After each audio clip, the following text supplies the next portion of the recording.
Assalamualaikum warahmatullahi wabarakatuh. Baik, selamat siang anak-anakku. Semoga kalian sehat selalu. Sudah siap untuk belajar? Nah, pada siang hari ini pertemuan dengan saya adalah pelajaran untuk mapel PKK. Apa itu PKK? PKK adalah produk kreatif dan kewirausahaan. Tentunya kalian sudah mempunyai kitabnya yang bisa kalian pinjam di perpustakaan tentang PKK, atau mungkin dari kalian sudah ada yang membaca apa yang ada dalam kitab tersebut.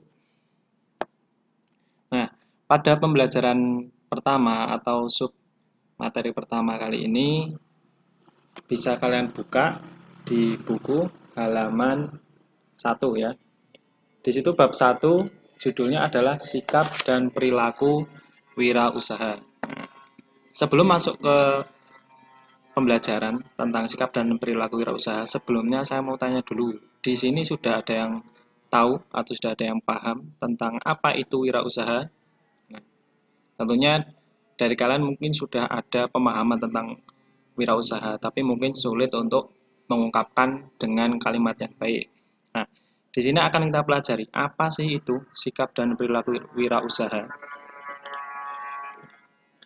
Wirausaha itu terdiri dari dua kata, yaitu wira dan usaha. Wira di sini diartikan sebagai kesatria atau patriot atau berani atau teladan. Ini maksudnya orangnya ya.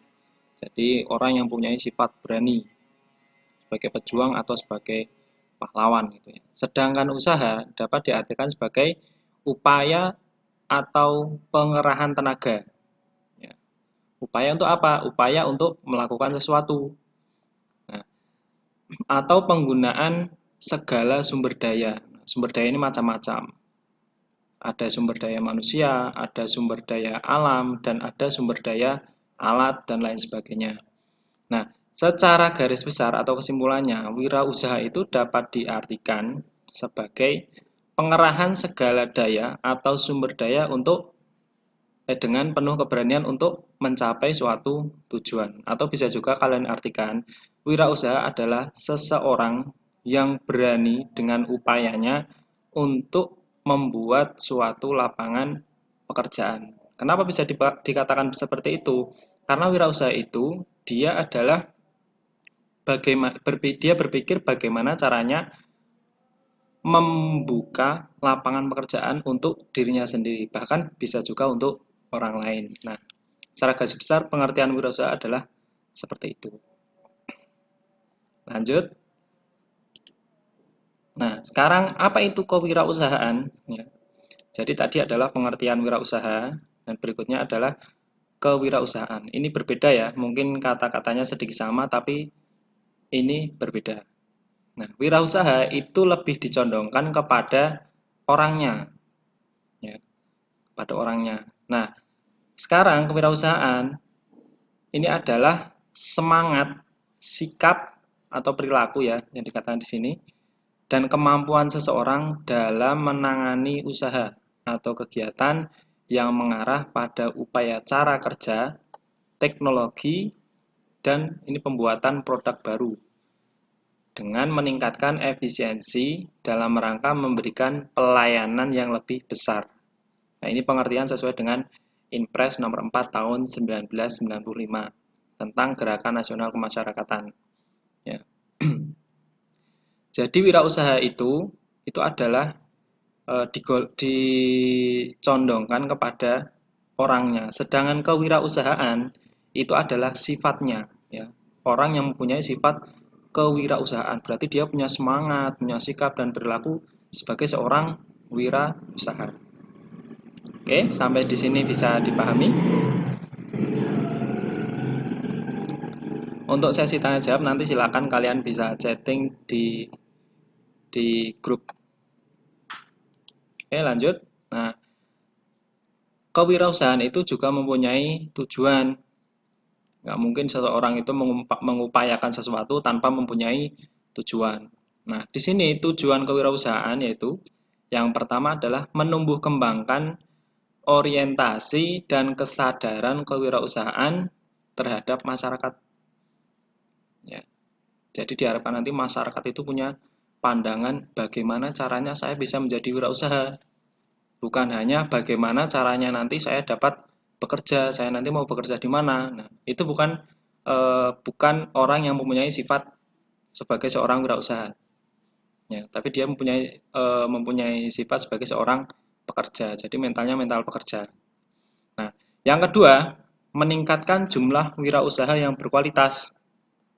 Nah, jadi negara kita ini juga membutuhkan orang-orang seperti ini, orang-orang swasta yang eh, bisa membuka lapangan pekerjaan atau bisa menghidupi dirinya sendiri tanpa harus mengandalkan lapangan pekerjaan yang dibuka oleh pemerintah. Pemerintah istilahnya BUMN, Badan Usaha Milik Negara. Nah, jadi tanpa harus mengandalkan lapangan pekerjaan yang dibuat oleh pemerintah, dia bisa menciptakan lapangan pekerjaan baru atau dia bisa mencukupi kebutuhannya sendiri dengan berwirausaha. Kemudian yang ketiga, mewujudkan kemantapan dan kemampuan dari wirausaha untuk menghasilkan kemajuan dan kesejahteraan masyarakat. Ya. Jadi seorang wirausaha dia kan berhasil menciptakan lapangan pekerjaan sendiri, bahkan bisa mempekerjakan orang lain. Nah, efeknya apa? Ketika nanti dia seorang wirausaha itu berkualitas yang mempunyai daya inovasi yang tinggi, nah nanti usahanya akan maju. Seiring dengan kemajuan usahanya, itu akan berefek dengan kesejahteraan di masyarakat sekitar. Seperti itu. Yang keempat, membudayakan sikap, semangat, kemampuan, dan perilaku kewirausahaan di kalangan masyarakat. Ya. Jadi diharapkan nanti masyarakat yang mengetahui tentang kewirausahaan ini, ya diharapkan punya perilaku kewirausahaan. Jadi intinya nanti dia tidak berpangku tangan menanti apa yang dilakukan pemerintah untuk warganya, untuk masyarakatnya. Tapi bagaimana masyarakat itu nanti berpikir bagaimana saya bisa menjadi seorang wirausaha, bagaimana saya bisa mengandalkan diri saya sendiri tanpa harus istilah Jawanya itu jaga nih pemerintah, jaga nih bantuan dari pemerintah. Seperti itu. Oke, lanjut. Nah, manfaatnya apa toh dari kewirausahaan itu? Nah, di sini ada poin-poin, ada 7 manfaat dari kewirausahaan. Ini tidak akan saya jelaskan semua. Silakan nanti kalian baca sendiri. Manfaatnya banyak sekali. Yang pertama, menambah daya tampung karyawan sehingga mengurangi pengangguran. Nah, ini di zaman yang serba susah seperti ini ya, karena ini lagi marak-maraknya virus COVID-19, maka di era-era seperti ini itu akan susah orang untuk mencari pekerjaan. Ya, susah untuk mencari pekerjaan, susah untuk bekerja, bahkan wirausahawan pun juga ikut mengalami kesusahan di masa-masa virus seperti ini. Nah, ini eh, mendorong kita atau mendorong seorang wirausaha itu bagaimana dia berpikir kreatif, bagaimana dia melihat peluang. Nah, ini bisa jadi peluang usaha. Contohnya apa? Contohnya di era seperti ini, sekolah sedang diliburkan. Nah, ketika sekolah diliburkan, pembelajaran akan berjalan daring seperti ini. Nah, ketika pembelajaran daring seperti ini, anak akan menggunakan internet. Nah, internet itu didapat dari mana? Bisa dari membeli paket data atau bisa juga dari apa namanya? Bisa juga dari WiFi. Nah, ini bisa jadi peluang usaha untuk orang-orang yang paham dan bisa melihat, oh ini bisa jadi peluang usaha. Contohnya untuk kalian remaja-remaja bisa jadi kalian nanti jualan paket data, jualan pulsa. Nah, seperti itu. Nah, ini anak-anak TKJ ini harusnya juga menjadi peluang ini. Gimana caranya kalian bisa ya meskipun masih sekolah, kalian bisa menjadi seorang wirausaha sekaligus gitu. Yang kedua, sebagai penggerak pembangunan sosial pribadi, lingkungan, dan kesejahteraan. Ya, penggerak pembangunan sosial. Contoh, misalkan dalam satu desa itu semua orang itu jadi pekerja, tidak ada yang jadi wirausaha. Nah, itu juga akan memberikan efek ke lingkungan sekitar. Yang ketiga, mendidik masyarakat agar hidup hemat dan efisien. Nah, ini biasanya kalau seorang wirausaha itu dalam mengatur atau memanajemen keuangan, itu dia sangat teliti. Bahkan bisa juga ditulis. Kalian ini contohnya sebagai pelajar, kalian juga harusnya bisa memanage keuangan kalian. Misalkan dalam satu minggu ini dikasih uang saku 50.000. Nah, nanti sisanya 30.000 buat nabung, yang 20.000 bagaimana caranya kalian menjalankan uang itu dalam satu minggu. Nah, itu mengajarkan kalian untuk berhidup hemat. Berarti kalian sudah paham tentang sifat-sifat seorang wirausaha. Yang ketiga, memberikan pengawasan bagaimana harus bekerja keras dan tekun. Wirausaha itu wajib harus bekerja keras dan tekun. Kalau tidak bekerja keras, ya bukan sikap seorang wirausaha. Kalau kalian nanti lihat di luar sana, ada seorang wirausaha yang sukses, coba nanti kalian tanya, Pak, bagaimana kok bisa sesukses ini? Bu, bagaimana kok usahanya bisa jadi besar seperti ini? Pasti jawabannya di situ ada sebuah kerja keras, ada sebuah ketekunan, ada sebuah keuletan, ada sebuah perjuangan. Yang kelima, memberikan pendidikan, mampu memberikan bantuan kepada orang lain. Yang terakhir, memberikan contoh bagi masyarakat sebagai pribadi yang unggul. Jadi kalau nanti kalian menjadi seorang wirausaha yang sukses, itu di mata masyarakat itu kalian dianggap sebagai pribadi yang unggul dan patut untuk jadi teladan. Itu loh, lihat loh si itu.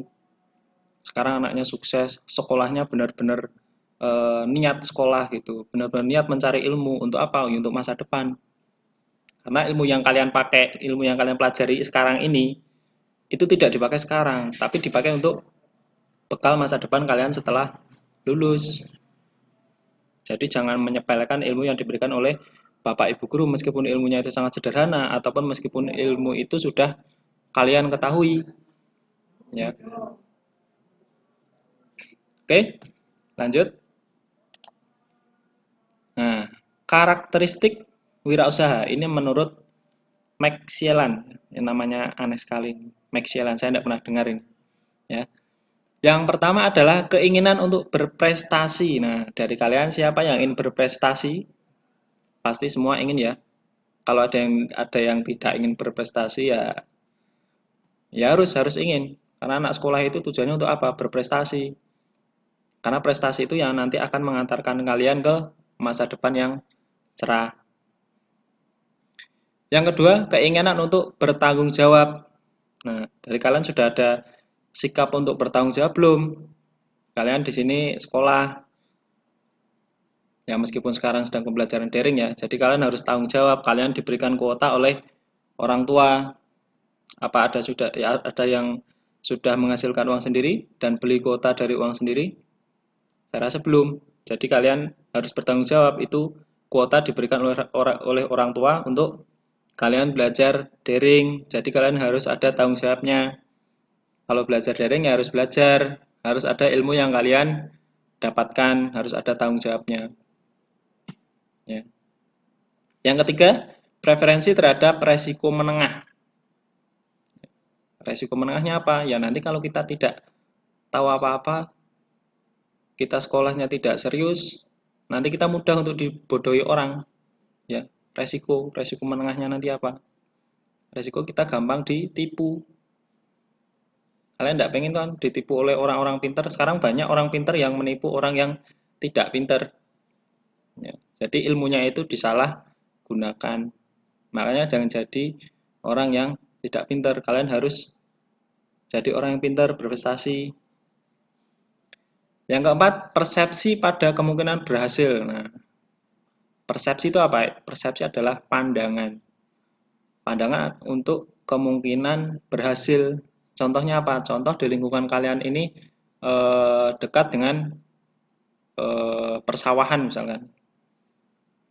Nah, karena banyak lingkungan persawahan, usaha apa yang cocok dan kalian pandang itu memiliki presentasi kemungkinan untuk berhasil. Misalkan nanti kalian punya modal, kalian belikan mesin untuk panen padi misalkan. Itu bisa jadi investasi. Nanti kalian sewakan. Kemungkinan berhasilnya berapa persen? Ya kalian lihat di sini tuh banyak petani.